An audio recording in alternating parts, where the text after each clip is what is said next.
Go ahead. There's a running back out of Cincinnati who's playing for Oklahoma, meaningful playing time, also Wisconsin and Cincinnati. 3 NIL deals. What's the positives? His name's Tawi Walker. What is the positives of a guy with that much experience going into this year's draft class from an NIL perspective versus in previous years? Yeah, I don't know specifically from an NIL perspective. One thing we've talked a lot about is I always look at things from a positive lens. We have an opportunity to see how these guys react when they have some money in their hands and how they're going to respond. So that's one positive way to look at that whole situation. I think the one thing that I'll say, this is going on 10 years now that I've been in this role, we used to stop meetings when a guy had transferred. Why did he transfer? What went into that? That was a big, hold on, what's going on? There's guys who've transferred 4 times. And most of the time, it's a really reasonable history as to why exactly they did it. You can't blame them for doing it, but you do want to know that information. Is there value to it? I think time will tell because it's relatively new, but we do see it a lot more with a couple kids yesterday who had been at 4 different schools. So it's not uncommon, I'll tell you that. Yeah. About an hour ago, Adam Schefter reported that Trent Williams expects to be released if you and his agent can't come to some financial agreement on his future. Is there any truth to that? Can you shed any light on what's going on? Well, what I'll tell you is that, in recent weeks I've met with both Trent and with his agent, Vincent Taylor, and had really good, productive, and substantive meetings. And so here's what I know. Trent loves being a Niner. We love having Trent as a Niner. And it's up to us to figure that out and to thread that needle. There's some unique circumstances in that we all know what Trent is as a player, how great of a player he's been. He's going to be 38 years old, and so there's some things that go into that. But I think we're all on the same page and feel very positive about where that's going. Yeah. It's everything. I'm not going to get into specifics of it, but what I will say is we met with Vince just today, and I think we're on the right track. And I know this. He's been a tremendous asset to our organization. We love having him. My hope, and I've shared this with Trent, is that his name's up in there in the rafters with the greats that have played for the Niners, because he certainly fits that category. Is there anything that overrides tape in the scouting process? I think tape's most important. I will tell you that a lot of the things we track, in terms of successful draft choices over the years, there's obviously a requisite amount of ability. A lot of it goes to the person, the intangibles that they possess or don't possess in terms of them making it or not making it. And I think that's because, having done it myself for 15 years, the NFL is very hard. It's tough. It's not easy. You're going to be tested over and over and over. And so do you have that mental fortitude that when things get tough, because they will and they do, and that never goes away, do you have that mental toughness, that physical toughness to endure and get the most out of whatever your abilities are? I think that's really critical, but the tape is very critical. Is it hard to identify that? Have you been burned on identifying that fortitude? Of course, but I think we've also, some of our best picks, that's kind of, so I think one thing we try to do in these meetings, you're not just the ones you have questions with because they've been in trouble. Let's get the guy that is a stud human being in front of us, so we can feel that, and we can feel the effect he might have. I think the best leaders, they make everyone around them better. And so if you can get a sense of that goes a long way to identifying the right type of people that you want in your building. What's one area of your team you'd like to make a concerted effort to address this offseason? Obviously, you have a lot. Yeah. Grant, I think you always you want to get better as a team. Now, one tangible thing, we've always prided ourselves on our defensive front and getting after people. And last year, if you just look at the numbers, now I don't think the numbers are always reflective. I felt like there were games where we put a lot of pressure on, but you got to put the quarterback down. And so that's something that we want to address and we will address. Why did you hire Raheem Morris? What do you like about him? Yeah, so Kyle makes those decisions. He obviously consults, but Raheem brings so much to the table. First of all, I go back to, I've known Raheem for a long time. At one Buck place, he used to sit behind me, and right behind me in the back of the defense, Mike Tomlin was our DB coach. Raheem was the assistant DB coach. So I've known Raheem for a long time, as had Kyle. After I left, Kyle came in as an assistant, and he and Raheem got to know each other. But it's not just that. I think you go into all of his experiences. Raheem has he's been in this league for a long time. He's done it at a high level. And I think he's got a lot of variety to the type of defense, schematically and in terms of what he's deployed. And we like that. And he's very familiar with the system we run, but he's also had some more experiences like what he did with the Rams that can add some variety to what we do. I think he's a very forward thinker. He's a guy, he's an energy giver. Any building Raheem's in, you feel that. And we're really excited about working. We lost a really good defensive coach in Robert Saleh with him. He took Gus Bradley, who had a great influence on our building. But to be able to replace that with someone like Raheem and some of the pieces we're bringing in, we're really excited about. On the offensive side of the football, if we like to get faster, younger, more explosive things, especially how the offense goes. Yeah, but wouldn't we all? I think everybody's looking for that. That's a really good combination. Seattle's a really good football team right now, as evidenced by what they did this season, but especially late in the season. But our division's really tough. We aren't shying away from that. It's tough in part because of who we are, but it's tough because it's a quality division. So we understand, but we tend to focus on ourselves, and we're trying to make ourselves better in all areas. Are you still expecting to major any wide linebackers? Are you looking for defensive linemen like that from the team? I think most teams, so much of these games played in the nickel front, and in the nickel front, wide nines are employed by most teams. So absolutely, there'll be some of that. There'll be some variety as well, but we were doing that with Robert as well. Last year at this event, you signaled that you wanted to get younger. It wouldn't be a particularly aggressive free agency period. What can you say about how you Yeah.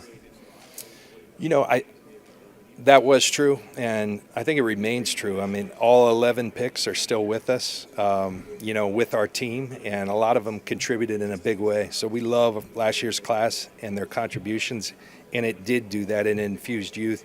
I think the part that maybe has been misconstrued is that we weren't aggressive in free agency. That may be correct. We did re-sign Brock Purdy, Fred Warner, George Kittle, and Colton McKivitz. And we actually set a franchise record in terms of the cash we spent. So I think we were aggressive. We just didn't go out and do it in free agency. The other part of that, our team was very good, and we saw a lot of really good players leave and go elsewhere. I'm looking at George Payton here, who, got a couple of our players, really good ones. So that's always difficult. But we want to be targeted in free agency. I think that's always a good approach. But our lifeblood always will be the draft, and we want to be very proficient at that as well. We don't have 11 picks this year. We'll see with comp picks and all that where we end up. But you got to hit on that each and every year. You spent 4 years with Mike LaFleur, back when he was an assistant coach. What were your impressions of him when he came into your organization? Yeah, I loved Mike. He was a big part of us building it when we first got there. Very smart, very skilled, excited for him and his family and their opportunity down in Arizona. I think Arizona made a wise decision, and that will go to, I think don't sleep on Arizona. I do respect the work that Monty Ossenfort and Jonathan Gannon, for that matter, have done. I know last year didn't go how they wanted in terms of the wins and losses. I felt like they improved mightily in terms of their talent, and they've kind of gone through some processes there. I wouldn't be surprised if it's not long before they're a real good football team. So I'm pulling for Mikey, except when they play us.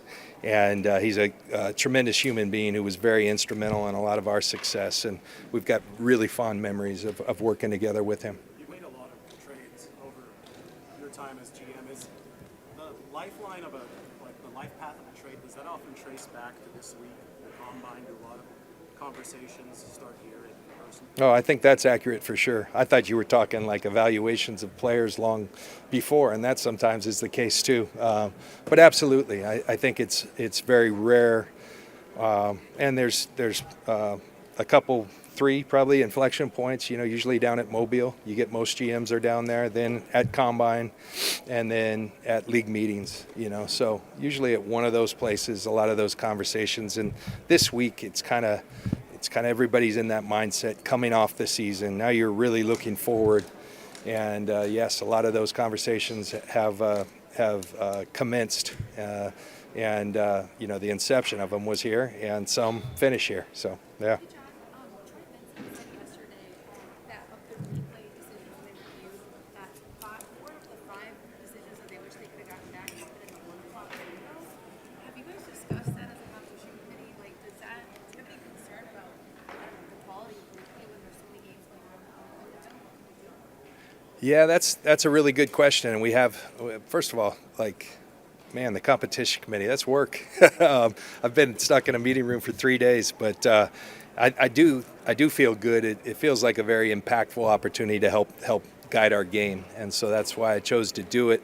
I lived in the broadcasting world for 9 years, and I know that when I was on the 7th team, I dealt with a lot less cameras and the type of angles to when I worked my way up to the 2nd team at Fox. So even within the 1 o'clock window, there's variation in terms of now the mother load is when you're doing Sunday night, Chris Collinsworth and Mike Tirico, and they're basically doing a Super Bowl in terms of the amount of angles. I do think that's something we want to strive for as a league, and I think there's some uniformity you can get by requiring teams to have fixed cameras and things that could really, and I know all those things are being discussed, but that is a reality that the 1 o'clock games, there's multiple games going on at the same time. So the New York headquarters, they're not going to have all their attention on that game. And then within that, the element that I talked about just not having the amount of cameras and angles. And that's a reality and something that we have to figure out because every game is important in our league, not just the primetime games. When you see tragically what happened with Rondell Moore, how does it make you as a person and as a GM as a roster? Does it make you say, dang, I wish we could reach out to Brandon Ayuk or he would reach out to us to see if everything was okay? Well, I think two very different situations. First of all, my condolences go out to Rondell and his family. Tragic situation.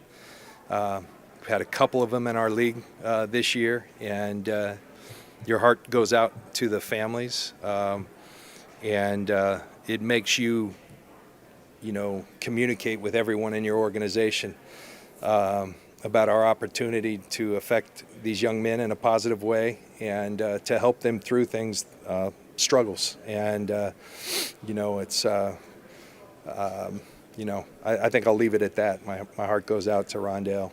Had the occasion to meet him over the years, and our hearts go out. How do you assess your receiver room? Is there a need in that room you see right now, or you look at your current?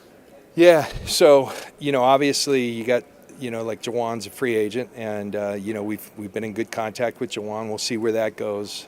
We've got some young players that we're really we really need to come to the forefront. Jacob Cowing's a guy that we've had and we like for a couple of years. He hasn't been able to be on the field much because of his hamstring ailments. Ricky's a fantastic player. We got to find a way to keep him healthy. He had a tough injury early, and he kept dinging the same thing over and over and over, and it was a tough year for him. Ricky's going to be a fine player.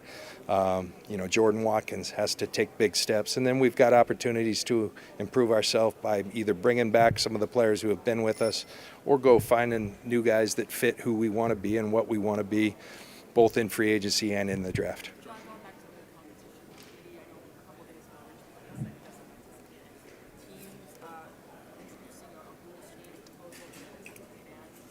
So where does that stand right now based on the conversation? Yeah. The competition committee side? That's all we talked about last year, and I will tell you, it felt like there was momentum going into league meetings that it would be overturned, and then it kind of flipped, and those things happen. And I think now we went through a year. Maybe people have gotten a little bit better at defending it. Maybe they're doing it less. People aren't wanting to put their quarterbacks in those type of situations. You're seeing more variety. They line up in the tush push. They run outside. So maybe it's kind of solving itself. But we'll see. I think you got to monitor those things over time to see the trends, and that's something we'll continue to do. John, this is kind of a long question with the Kubiak family. Yes. Clint Kubiak, now a head coach. What have you seen just from him, growing up and really doing this job that Yeah. Well, my history with the Kubiak family initially goes back to when I was a free agent who went to Denver. Gary Kubiak was on that staff, and got to know their family really well. Gary and his wife Rhonda were tremendous to my family, helping us find schools and all those. And they're just really quality people. That's one thing I know about all the Kubiaks, but really good football coaches, really good football minds. And, I'm excited for all of them and their success. Clay's the one I work with most right now, and Clay's doing a tremendous job making us better, very creative, very hardworking, diligent, and a great person. Clint's tremendous. I'm excited for his opportunity. They made it tough, like the Lynches with our girls. We're all J's and L's. They're all K's. So there's Klein, who's doing a great job with Denver. But they're all tremendous people and have added a lot to our game. I know you're not a couple more guys. quarterback market, but today's this year's quarterbacks. What is your experience with Trey and Brock's experience in college, and Trey Black impact you thinking as you evaluate them? Yeah, I think what I hear a lot of people, even in other sports, talking about kind of using that as a baseline for just an interesting observations that one guy played a ton of college football, one guy didn't so much, and it was during COVID when it was very tough to do evaluations. So, does that say something in every sport? I don't know, but I know that people have looked at that, taken heed. We certainly have, and you live and you learn, and just very fortunate that we got Brock, and we were so smart. We waited till the last pick just to secure the deal. Yeah. I'm only asking about the contractual aspect, but what is the timeline with Brandon Ayuk's situation at the Niners? Yeah, I think nothing will happen till the new league year starts, and then when it happens, kind of semantics. But that's when something, could happen there. Is Carter ready to join your coaching staff, or does he need to finish high school? Carter, is he? Carter Shanahan? Yeah. Oh, he's still playing. Carter is doing a tremendous job. Great young man, working his tail off, and he's around our facility a lot, and we love that. And we love inviting family into our program. Our people, our staff work extremely hard, and we encourage people to have their family around, and very fortunate that a lot of them are. John, you've had a relationship with Mike Tomlin for a really long time. Yeah. What can you say about his impact on you as a player, and what was your kind of reaction to him stepping down? I miss it for myself. Like, Combine is a time where we often caught up. Competition committee, I in part joined it because I knew I'd get a lot of time with Mike Tomlin, who's a dear friend. And, it's odd to say with someone who's a couple years younger than you, a tremendous influence in my life. He came to coach me in Tampa when Herm Edwards took the Jets job. I could tell he was special right away. And he challenged me to be better. I was at what I thought was the prime of my career. And the first mini camp we ever had, he handed me a old VCR and a legal pad, and it had like 86 plays of things I could do better. And it actually ticked me off at first. I'm in the prime of my career, and this guy coming out of college is going to tell me why I need to be this much better. And my wife, as she often does, said, "Have you read it? Can it make you better?" And I did just that. I listened to Lynch. I started reading it, and I became a better player. And that's the way Mike's special. Our game will miss him. I don't know if it's for good. I'm thrilled for him. Saw a picture a couple weeks ago. He was at his daughter. His daughter's a tremendous gymnast at Georgia, and he was there enjoying her compete, something he hasn't been able to do. So I know he's enjoying those things. I hope he comes back to the game. Sorry, Kia, that's his wife, and because I'm sure she's enjoying having him. But he's just such a special human being, and has given so much. And I'm happy that he made the decision on his terms. Yeah. During Super Last Bowl, one, guys. there were some players around the NFL who said, yeah, maybe the substation theory can impact Niners' ability to attract free agents. There were others, including Christian McCaffrey, who said, no, I'd love to play for the Niners. Yeah. Do you think that could impact what your plans are, players coming to San Francisco for free agency? I sure hope not. I don't think so. We have a tremendous place to live, to play. an iconic organization. Some of the things at Super Bowl, the very first event that I kind of went to was a Night of Champions, some Omaha Productions put on it. And man, I can't tell you, I kind of went just to support the guys that were up on stage, and it was Chris Berman moderated a thing with Joe, John Taylor, Tommy Rathman. It was Eric Wright and Ronnie Lott, Keena Turner and Harris Barton were all there as well. And man, the privilege that you felt to be a part of this organization, that's what I think people feel when they think about the Niners. And a team they got a chance to compete at the highest level and compete for championships. That's what I think people will think about. Yeah. When your own players express concern about it, though, what's your approach? Do you want to educate them? Do you need to bring in your own scientists and do research? Yeah. What do you do?